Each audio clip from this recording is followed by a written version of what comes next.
Vous écoutez Ose être toi avec Amanda, le podcast qui vous accompagne sur le chemin de l'authenticité et des relations qui font du bien. Ici, on parle de tout ce qui peut vous permettre de vous sentir plus libre et pleinement vivant.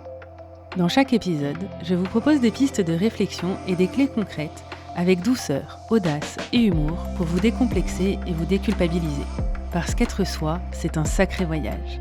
Si ce podcast vous plaît, n'hésitez pas à le partager à quelqu'un qui en aurait besoin et à qui ça pourrait faire du bien, à le liker et à laisser un commentaire, parce que c'est grâce à vous s'il continue d'exister, de grandir et d'inspirer d'autres personnes. Allez, c'est parti. Bonne écoute. Bonjour à toutes et à tous, je suis tellement ravie de vous retrouver, de me retrouver derrière mon micro pour enregistrer cet épisode de podcast. Vous pouvez pas savoir à quel point ça me met en joie d'avoir retrouvé la disponibilité pour vous enregistrer les épisodes de podcast Ose être toi avec Amanda. La semaine dernière, j'ai annoncé que j'arrêtais les lives de Oser parler d'amour de manière hebdomadaire. Et je vous ai annoncé qu'il y aurait un live par mois sous le titre Ose être toi, le live avec Amanda.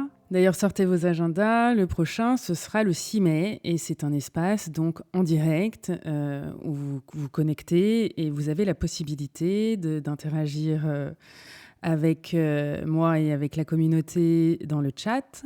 Et puis, vous avez aussi la possibilité de venir vous faire coacher en direct. C'est des consultations en direct qui sont offertes et qui vont concerner désormais tous les sujets que vous voulez aborder, que ça parle d'amour ou d'autre chose. Si vous avez un blocage dans la vie, s'il y a quelque chose qui vous empêche d'exprimer qui vous êtes réellement, alors c'est l'occasion de venir m'en parler et ensemble, on va faire en sorte que ça puisse évoluer, que vous puissiez trouver des clés, des pistes qui vous permettent d'exprimer qui vous êtes réellement. Et si vous n'avez pas envie de passer devant tout le monde pour ça, vous pouvez aussi, sachez-le, prendre rendez-vous avec moi. Je propose des séances en visio, donc c'est très pratique si jamais vous êtes loin et que vous écoutez ces podcasts et que ça vous parle et que mon approche vous parle et que ça vous a apporté des choses. Vraiment, les séances, elles sont très utiles. Ça fait vraiment avancer. Vous avez pu voir les témoignages des gens que j'ai accompagnés dans Oser parler d'amour. Il y a vraiment quelque chose qui bouge et qui évolue, donc offrez-vous ce cadeau-là d'une consultation avec moi, si je peux le dire comme ça, et contactez-moi et on verra ça ensemble. Si vous avez envie d'aller encore plus loin, sachez que j'organise une retraite de surf et reconnexion à soi au Maroc. Je pars du 25 au 30 et donc il y a la possibilité de venir du 25 au 30 ou du 25 au 29 ou du 26 au 30. Pour ça, il faut absolument très vite se rapprocher de moi pour pouvoir réserver tout ce qui est nécessaire. Et donc, ça va être une retraite surf et reconnexion où je vais animer beaucoup d'ateliers, des ateliers d'introspection, de méditation, de respiration. Je vais faire du coaching, des groupes de dynamique émotionnelle. Et tout ça va se baser sur l'activité du surf pour pouvoir aller se challenger, vivre des expériences nouvelles, vivre des sensations nouvelles, de repousser ses limites, d'être confronté aussi à des moments où on n'y arrive pas, où on se sent découragé, et que tout ça soit du matériau pour se reconnecter à soi et pour déployer des ressources qui vont être vraiment utiles dans les différentes sphères de votre vie. Et c'est souvent des moments vraiment de shift, de transformation importante quand on est comme ça, loin, plongé dans un environnement particulier. Et moi, je me charge de vous guider à travers ça.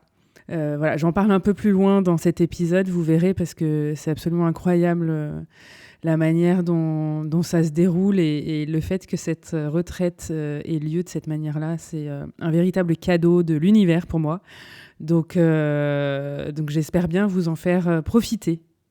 Et puis la dernière info, c'est que je vais continuer les interviews parce que j'adore vous apporter du contenu riche, de qualité, d'interroger des gens qui ont des parcours et des spécialités variées. Quand j'entends tous vos retours, ça vous apporte vraiment des pistes, ça vous amène à réfléchir. Il y a des gens, en écoutant Oser parler d'amour, qui ont eu vraiment des déblocages, des déclics, et je trouve ça formidable. Donc, je vais continuer. Simplement, ce sera en off et vous pourrez les écouter en replay. Pour ça, vous allez sur votre plateforme d'écoute et vous tapez Oser parler d'amour. Et normalement, vous tombez dessus. Vous vous abonnez au podcast et vous aurez accès aux émissions au fur et à mesure. Voilà.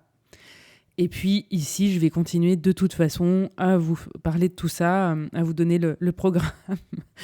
Mais comme vous le voyez, beaucoup de changements, j'en suis vraiment ravie.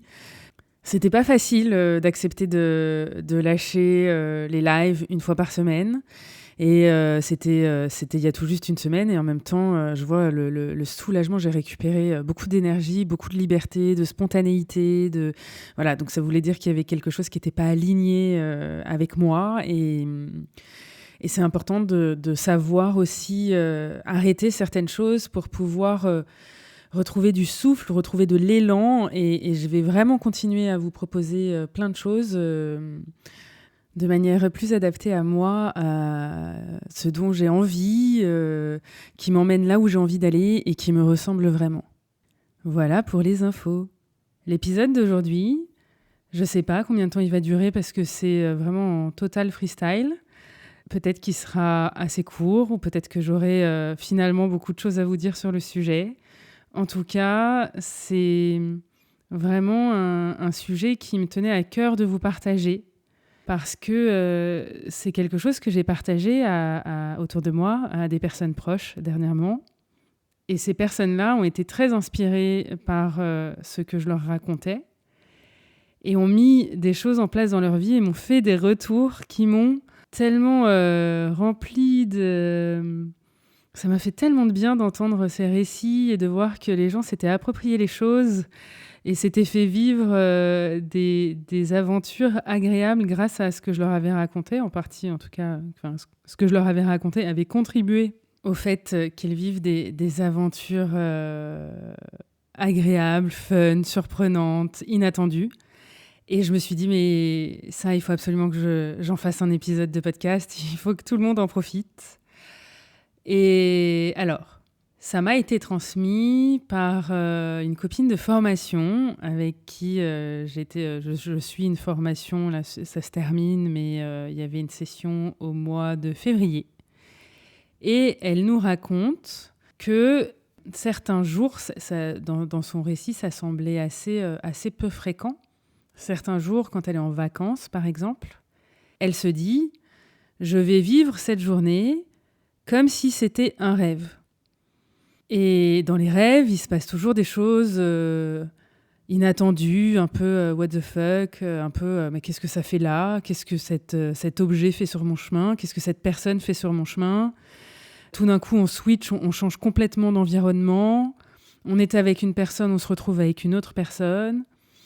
Et donc, le matin, elle se dit « Je vais vivre cette journée comme si j'étais en train de rêver ». Et donc, elle nous raconte une journée marquante qu'elle a vécue comme ça, avec des symboles très forts qui se présentent sur sa route, des choses inattendues.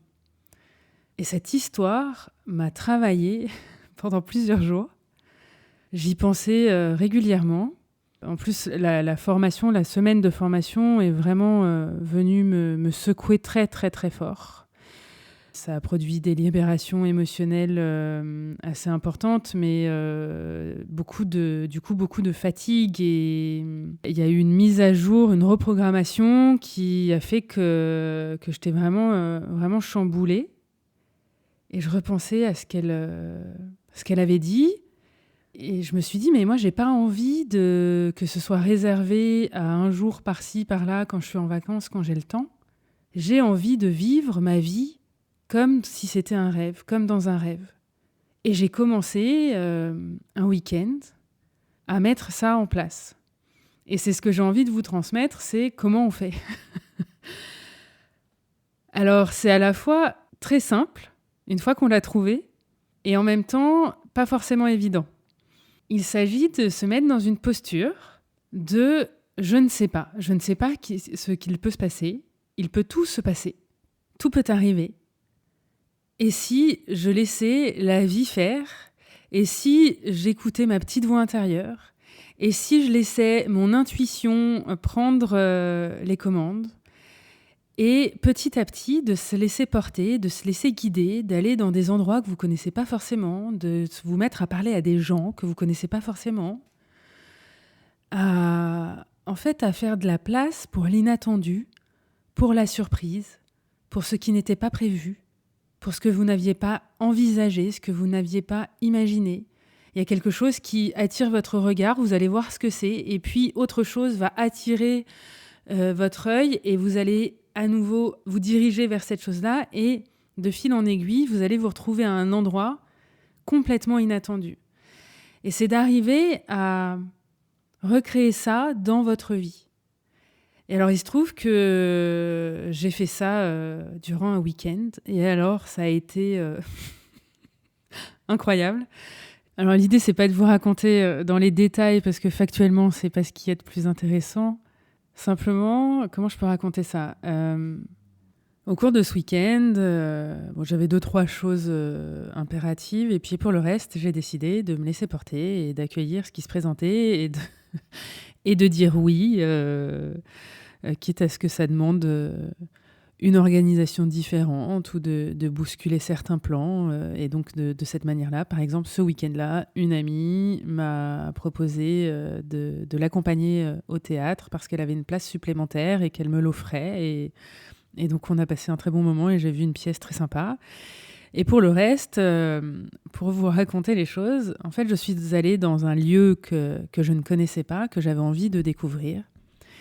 Et sur place, de manière totalement imprévue et inattendue, je suis tombée sur quelqu'un que j'avais rencontré une fois dans ma vie, il y a presque 3 ans, et avec qui j'ai vécu quelque chose de très fort, puisqu'on était ensemble participants à une journée de thérapie et qu'on était binômes sur cette journée de thérapie.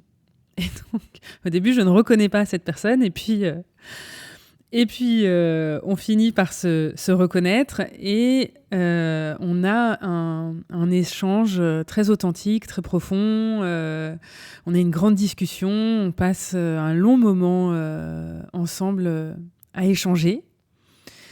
Et puis, sur la route, en rentrant à la maison, ça c'est quand même important de vous le dire parce que ça fait partie du côté merveilleux de tout ce que je suis en train de vous raconter dans cet épisode. Sur la route, il y avait beaucoup de brouillard et ça donnait une ambiance, une atmosphère fantastique, mystérieuse, très particulière. C'était comme un décor de film ou comme dans un rêve. Et à un moment, en arrivant sur un rond-point, il y a une voiture qui arrivait en face avec les pleins phares et ça a créé un halo de lumière absolument splendide, assez incroyable. Et j'avais l'impression que c'était comme une faille spatio-temporelle qui s'ouvrait et que j'allais me retrouver dans un multiverse. Et puis le lendemain, la personne avec qui j'ai discuté la veille, que j'ai retrouvée la veille, par hasard, s'il en est, me contacte et m'apprend qu'il s'est passé quelque chose alors je dirais pas de grave, mais d'assez sérieux et surtout de très inconfortable. Encore une fois, je ne veux pas rentrer dans les détails, mais cet événement avait un lien très fort avec la discussion qu'on a eue juste avant. On parle parfois de synchronicité, c'est Jung qui a développé ce concept-là, si ça vous intéresse. Quoi qu'il en soit, je peux vous assurer que ça fait quand même très bizarre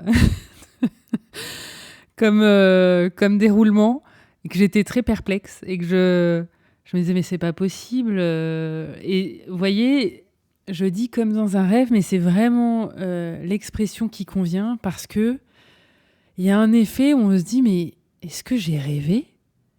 Est-ce que c'est réel ce qui s'est passé ? Mais c'est pas possible. Et, et tout mon propos, c'est de vous dire que, en fait, on peut se faire vivre ça en permanence dans la vie. Et je vais développer plus tard. Toujours est-il que je me suis mise à raconter cette histoire à mes proches, à leur raconter alors un peu plus en détail, ce que je suis en train de vous raconter là. Et j'ai une amie qui trouve l'idée fabuleuse et qui se dit « mais moi aussi, j'ai envie de vivre ma vie comme dans un rêve ». Et quelques jours après, elle m'envoie un vocal en me disant « j'ai testé ma vie comme dans un rêve by Amanda et tu devineras jamais ce qui s'est passé ». Elle me raconte tout un tas de choses. Et puis elle me dit, et puis en plus de ça, je vois une publicité passer pour aller à un concert de Julien Doré et personne ne veut jamais m'accompagner pour aller voir Julien Doré. Et j'attends toujours que quelqu'un m'offre la place. Et là, je me suis dit, eh bien, si c'est comme ça, puisque ma vie, c'est comme dans un rêve, alors je vais m'acheter les billets et je vais aller au concert de Julien Doré. Et elle me raconte. Parce qu'évidemment, elle avait envie d'y aller avec quelqu'un. Et moi, en entendant ça, je me dis, mais jamais personne ne veut aller avec moi au concert de Julien Doré. J'adore Julien Doré. Il y a un an, il y a eu un gros loupé où j'avais des billets pour aller le voir. Et bon, pour tout un tas de raisons, c'est tombé à l'eau. Je n'ai jamais pu assister à ce concert. Et donc là, je lui dis, mais donne-moi l'adresse du site pour prendre les billets. Je viens avec toi. Et donc, elle se retrouve à aller au concert de Julien Doré, et moi aussi au passage, mais avec quelqu'un. Et on va passer un très bon moment toutes les deux. Et voilà, et je ne m'attendais pas du tout à ça. Je ne savais même pas qu'il passait en concert quelques semaines plus tard. Et puis elle me raconte tout ce qui lui arrive de génial depuis qu'elle a commencé à mettre ça en place, mais seulement en quelques jours. Et ce que je trouve fabuleux, c'est que c'est presque une mise en abîme. C'est comme, vous savez, les miroirs, dans la salle des miroirs, quand il y a des miroirs qui se font face, vous voyez votre reflet à l'infini. Et en fait, je vis ma vie comme dans un rêve, je la raconte à une amie qui se fait vivre sa vie comme dans un rêve et qui me permet à moi de vivre des choses. Et c'est la boucle infinie. Et vraiment, j'adore cette dynamique dans laquelle je suis. Et puis, j'ai d'autres personnes qui m'ont fait des récits similaires et qui, en fait, ont ouvert... C'est comme ouvrir une porte à l'intérieur de soi et se mettre dans une autre disposition, se mettre dans une autre posture face au monde, face aux autres et face à la vie. Et alors, des choses commencent à arriver. Et j'ai même eu une discussion avec une patiente parce que, en ce moment, elle rencontre des difficultés financières. Et je lui proposais de faire ça en allant vers des choses gratuites. Parce que ça, c'est une posture un peu défensive que j'ai déjà pu observer plusieurs fois. C'est qu'on va se trouver des excuses pour pas se faire vivre la vie comme dans un rêve. Donc, l'aspect financier peut en faire partie. Ça peut être parce que je me sens seule et que je ne suis pas entourée ou que j'ai personne avec qui y aller. Ça peut être tout un tas de raisons. Donc, par expérience, en fait, c'est en dépassant ces croyances-là et c'est en dépassant nos défenses qu'on accède à ce qu'on veut se faire vivre. Donc, si pour vous, c'est l'aspect financier, dans ce que j'ai expérimenté, c'était pas une recherche de ma part, mais il s'est trouvé qu'il y avait plein de choses qui étaient accessibles sans contrepartie financière. Et donc, allez voir quelle blessure vous met en défense. Ah non, mais moi, c'est pas possible pour moi parce que... Et ça va être très utile. Et en fait, il y a toujours des choses qui vous attendent derrière cette défense. Si vous regardez mon amie avec l'histoire du concert de Julien Doré, elle voulait pas y aller toute seule. Et c'est finalement en acceptant d'y aller seule qu'elle s'est retrouvée... On va se retrouver à y aller ensemble. Et les expériences, soit que j'ai faites, soit qu'on m'a relatées, montrent qu'il suffit de prêter attention autour de soi. Et il y a des choses qui vont se présenter. Des endroits où, a priori, vous vous seriez dit « Oh non, je n'ai pas forcément envie d'y aller ». Et là, tout d'un coup, vous dites « Allez, pourquoi pas, je vais aller voir ». Et c'est en vous disant « Allez, pourquoi pas, je vais aller voir » que je me suis retrouvée à aller dans des endroits qui, en fait, étaient très sympas. Et surtout, à proposer à des gens de venir avec moi et de passer des moments super agréables avec des gens que je n'avais pas vus depuis longtemps, des amis que je n'avais pas vus depuis longtemps, ou à rencontrer sur place des personnes que ça m'a fait très plaisir de rencontrer, et ainsi de suite.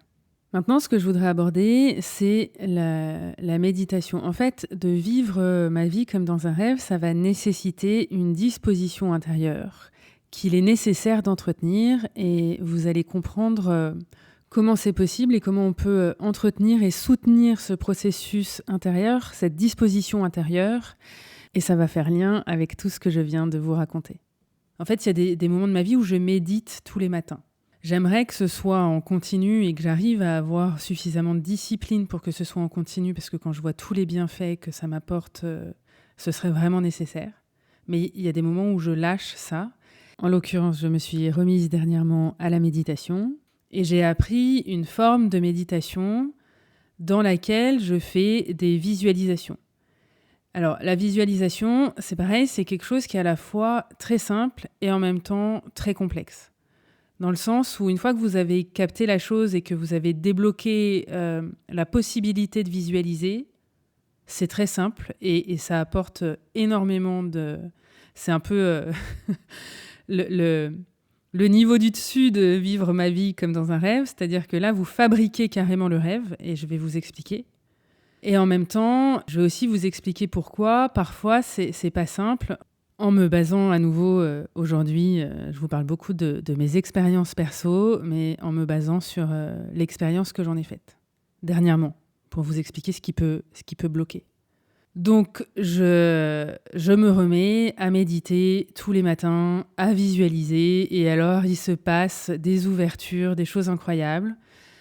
Et par exemple, je vous en parlais en introduction, mais la chose fabuleuse, c'est que ça y est, les billets sont pris, c'est officiel. Je pars animer une retraite au Maroc. Et la manière dont ça s'est fait, c'est pareil, je n'ai pas vraiment envie de rentrer dans les détails, mais c'est un cadeau tombé du ciel, ce qui m'arrive. Et j'ai énormément de reconnaissance et de gratitude pour ce qui est en train de se passer. Et puis, il y a plein d'autres choses dans ma vie qui sont en train de s'ouvrir et de s'aligner et de se faire surtout de manière fluide, où je fais un pas après l'autre. Et ça paraît simple, ça paraît facile. Je le fais sans qu'il y ait de friction à l'intérieur de moi, sans qu'il y ait de conflit intérieur ou extérieur. Et pour revenir à la visualisation et à ce qui peut être difficile, en fait... je me suis aperçue, quand je me suis remise à méditer et à visualiser, alors pour vous dire les choses très simplement, la visualisation, c'est d'imaginer ce que vous souhaitez voir arriver dans votre vie et d'imaginer que c'est déjà arrivé, que vous êtes déjà en train de vivre cette chose-là. J'avais déjà parlé de ça, c'était un épisode, je crois, qui s'appelait « Réaliser ses vœux », qui date d'à peu près il y a 1 an et demi au moment de la nouvelle année, dans lequel je parlais de la visualisation. Et donc, vous imaginez ce que ça ferait que de vivre ce que vous aimeriez voir se réaliser. Quelles sensations ça vous ferait vivre. Donc forcément, a priori, vous allez vous sentir en joie, vous allez commencer à sourire, vous allez commencer à irradier une énergie qui est vraiment agréable. D'imaginer que cette chose qui ne s'est pas encore produite, c'est déjà produite. Et alors, parfois, on peut être bloqué. On n'arrive pas à s'imaginer dans la situation. Et c'est ce que j'ai vécu, là, dernièrement. Mon mental venait me mettre des bâtons dans les roues, venait mettre son grain de sel et modifier le scénario et me dire « Ouais, mais en fait, ça n'existe pas ». Enfin, m'envoyer des pensées limitantes, faisait intrusion dans mon film de rêve, dans mon fantasme, dans ma visualisation, et me disait « Mais regarde la réalité, ça n'arrivera jamais ». Regarde ce qui se passe là, c'est très très loin de ce que tu es en train de visualiser. Ou bien, c'était encore pire, quelque chose en moi me disait « Mais tu n'as pas le droit à ça. Ça n'arrivera pas, parce que toi, tu n'as pas le droit à ça. » J'avais vraiment des pensées assez agressives en fait envers moi sans m'en rendre compte. Et donc je suis allée observer de près ces croyances limitantes, des choses qui me disaient tu seras pas choisi, tu n'y arriveras pas, ça fonctionnera pas. Et donc je n'arrivais plus, alors que c'est mon fantasme, c'est mon imaginaire, ça m'appartient. Je peux imaginer ce que je veux. Et vous avez le droit, toi qui m'écoutes, tu as le droit d'imaginer absolument tout ce que tu veux. C'est le principe du fantasme, du désir, de l'imagination. Il n'y a pas de restriction. Ce qu'on imagine, ça nous appartient, on n'est pas tenu d'en parler. Et surtout, c'est pas parce que j'imagine par exemple que je braque une banque que je vais aller en prison, ou c'est pas parce que, ça je l'entends beaucoup en séance, c'est pas parce que je suis en couple et que j'imagine flirter avec quelqu'un que je suis en train de tromper mon ou ma partenaire. Donc ça, c'est la première chose. Ça vous appartient et il n'y a pas de règles, il n'y a pas d'effet, si ce n'est sur vous. Et donc vous avez le droit d'imaginer tout ce qui peut vous faire du bien. Parfois, on peut avoir même des pensées très agressives et ça fait du bien sur le moment. Et il vaut mieux avoir une pensée agressive, d'imaginer qu'on étripe quelqu'un, plutôt que d'avoir un passage à l'acte violent qui, lui, est interdit et qui vous mènera forcément à blesser quelqu'un et à avoir des ennuis. Donc retenez ça, le désir est libre et gratuit. En revanche, quand on a du mal, quand on a des empêchements comme ce que je suis en train de vous raconter là, à visualiser les choses, à imaginer, à fantasmer, ça donne de bons indicateurs sur là où on en est et en fait ce qu'on est en train de s'empêcher de vivre dans la vie réelle. Parce que ce que je m'empêchais de vivre en visualisation, évidemment, je le fais aussi dans ma vie. Et donc, j'ai pris conscience de ça, que je me mettais sans cesse des bâtons dans les roues toute seule. Et quand on arrive à visualiser, alors, soit vous avez des croyances spirituelles, énergétiques, un peu mystiques, un peu magiques, un peu cosmiques, et vous y mettez une autre explication. Mais si on reste très terre à terre, d'ailleurs, j'y reviendrai tout à l'heure, mais j'ai ces croyances-là, et ça n'empêche pas que j'ai des croyances très terre-à-terre. C'est qu'à partir du moment où je m'autorise à m'imaginer que c'est possible, alors je vais pouvoir le mettre en place dans ma vie de manière beaucoup plus fluide, sans même m'en rendre compte. Ça va devenir atteignable là où ça me paraissait interdit, inatteignable, où je ne me l'autorisais pas. Eh bien, je vais...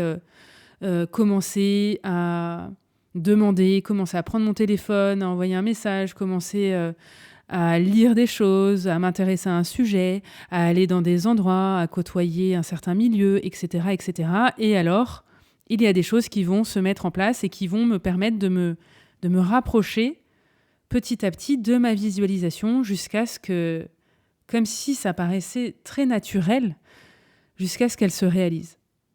Donc c'est intéressant, demandez-vous, est-ce que vous vous autorisez à rêver ? Et très souvent, on va s'apercevoir quand... je suis très souvent vraiment interloquée de constater à quel point on ne s'autorise pas à rêver grand. On rêve tout petit. Encore une fois, c'est notre imagination et on rêve petit.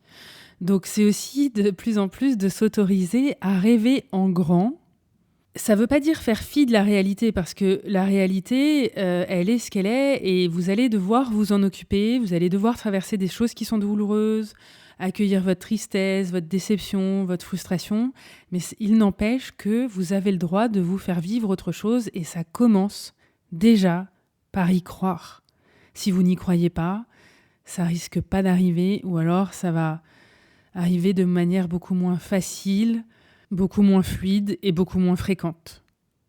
Et enfin, ce qui permet d'être dans cet état d'esprit, de vivre sa vie comme dans un rêve, c'est de cultiver la gratitude et de regarder ce que j'ai déjà, ce que j'ai la chance d'avoir, ce que j'ai la chance d'avoir accompli, ce que j'ai la chance de vivre déjà à l'heure actuelle. Et j'ai un ami, le week-end dernier, qui m'a transmis quelque chose de vraiment intéressant que j'ai décidé... Enfin, en fait, je le faisais naturellement sans m'en rendre compte ces derniers temps, et ça m'a permis de vraiment le conceptualiser pour vous le transmettre ici. Il m'a dit, en fait, quand tu vis une épreuve, c'est de pouvoir se dire 3 Dieu merci. Alors encore une fois, ici, il ne s'agit pas de Dieu, vous pouvez le remplacer par heureusement. C'est pas Dieu, c'est d'avoir des croyances spirituelles. Je ne crois pas en Dieu nécessairement. Je crois qu'il y a quelque chose qui nous dépasse et qui nous transcende et qui échappe à notre connaissance et à laquelle on peut se connecter autant de fois qu'on en a besoin, alors qu'on peut appeler l'amour inconditionnel, qu'on peut appeler la source, qu'on peut appeler l'univers, qu'on peut appeler la vie, tout simplement. Appelez ça comme vous voulez, mettez la représentation que vous voulez. Et très souvent, dans les lectures que vous allez pouvoir faire, vous allez trouver le mot Dieu. Essayez de ne pas rester collé au mot et remplacez-le par ce que vous souhaitez, peu importe le mot que vous mettez dessus. En tout cas, c'est les 3 Dieu merci ou les 3 heureusement. Donc il m'arrive une épreuve, il m'arrive quelque chose de désagréable et je vais me dire heureusement qu'il m'arrive ça parce que, heureusement qu'il m'arrive ça parce que, heureusement qu'il m'arrive ça parce que. Et en fait, ça ne change pas, encore une fois, le fait que vous allez devoir traverser, vivre, accueillir quelque chose peut-être de très désagréable, de très douloureux, voire d'immensément douloureux. Et en même temps, il peut y avoir 3 Dieu merci, 3 heureusement que ça m'arrive parce que... Et ça met dans tout à fait une autre disposition pour traverser la vie. Voilà, en tout cas, ce que je peux vous en dire, c'est que ça remplit mon cœur de joie, que je me sens heureuse d'être là où je suis aujourd'hui. Il y a des moments où c'est pas le cas. J'ai traversé une période il y a pas très longtemps où c'était plus du tout le cas. Comme je vous disais, je méditais plus, j'arrivais plus à visualiser, j'avais l'impression de ramer, d'être dans le dur, que dans de la frustration. Et j'ai mis des choses en place qui me permettent d'être sortie de ce tunnel et de voir qu'il y a de la lumière, de voir que ça peut être agréable, que ça peut être doux, que ça peut être fluide, facile, qu'il y a des belles choses qui se produisent tout le temps.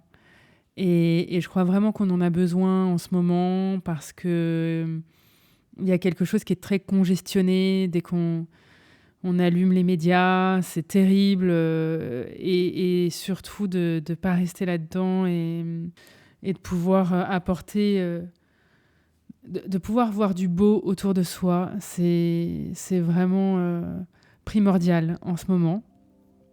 Ma manière à moi de le faire, c'est de visualiser des choses et de vivre ma vie comme dans un rêve. J'espère vraiment que ça vous aura inspiré cet épisode, j'aimerais avoir vos retours et si il vous prend l'idée de vivre votre vie comme dans un rêve, je serais vraiment très curieuse d'entendre vos récits, de voir ce qui s'est produit. Soyez créatifs et créatives, imaginatifs et imaginatives. Mettez du fun, mettez de la légèreté dans ce que vous faites. C'est vraiment ce que je vous souhaite.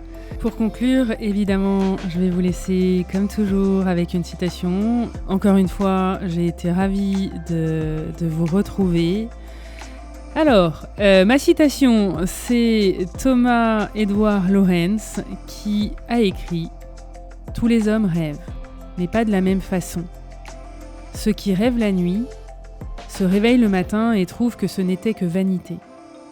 Mais ceux qui rêvent le jour sont dangereux, car ils peuvent agir leurs rêves les yeux ouverts. » Et je trouve que ça illustre parfaitement tout ce que je viens de vous dire. J'espère vraiment que ça vous aura été utile et que ça vous aura mis du baume au cœur. Et je vous dis à très vite.